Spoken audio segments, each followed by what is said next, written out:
Yesterday, we covered reports from concerned iPhone 6 seconds and 6 seconds Plus owners, who have seen markedly different results between those devices built on Samsung S14nm node and those using TSMC S16nm.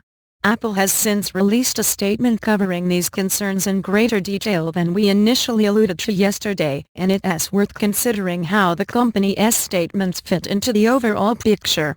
Apple's statement is reprinted below. With the Apple-designed A9 chip in your iPhone 6 seconds or iPhone 6 seconds Plus, you are getting the most advanced smartphone chip in the world. Every chip we ship meets Apple's highest standards for providing incredible performance and deliver great battery life, regardless of iPhone 6 seconds capacity, color or model. Certain manufacturer lab tests which run the processors with a continuous heavy workload until the battery depletes are not representative of real-world usage, since they spend an unrealistic amount of time at the highest CPU performance state. It's a misleading way to measure real-world battery life. Our testing and customer data show the actual battery life of the iPhone 6 seconds and iPhone 6 seconds Plus, even taking into account variable component differences, vary within just 2-3% of each other. Of benchmarks in battery life. Apple has a point when it says that benchmarks don't often track the real-world experience of actually using a device. The primary purpose of most benchmarks is to gather performance data, and the advent of modern benchmarking has its roots firmly in the pre-smartphone era, when battery life wasn't irrelevant to desktops and workstations.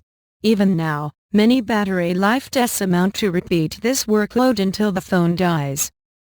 Whether you use a light or heavy workload on a phone can have a profound impact on its battery life and, by extension, on how the phone tests in comparison to other devices. AnandTech made this point in their own investigation. 77,891. Compare the iPhone 5 seconds against the iPhone 6.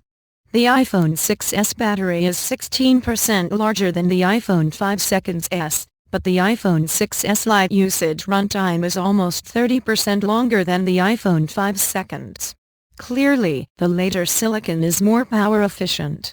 Under heavy load, however, the iPhone 6s larger battery only manages to equal the iPhone 5 seconds S total runtime, not exceed it.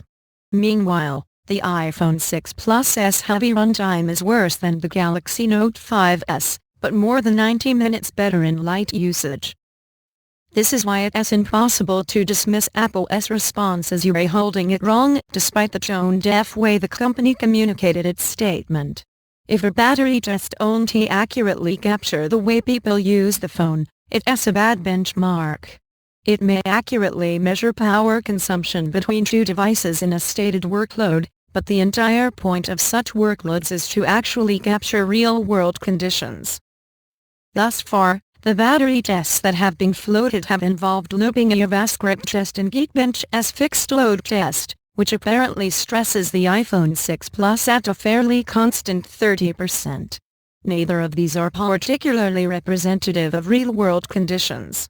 In fact, in the one test we've seen where real-world loading was performed, a video playback test for 60 minutes, both of the iPhones lost the same amount of battery life. This implies that in at least some conditions power consumption between the two devices is basically identical.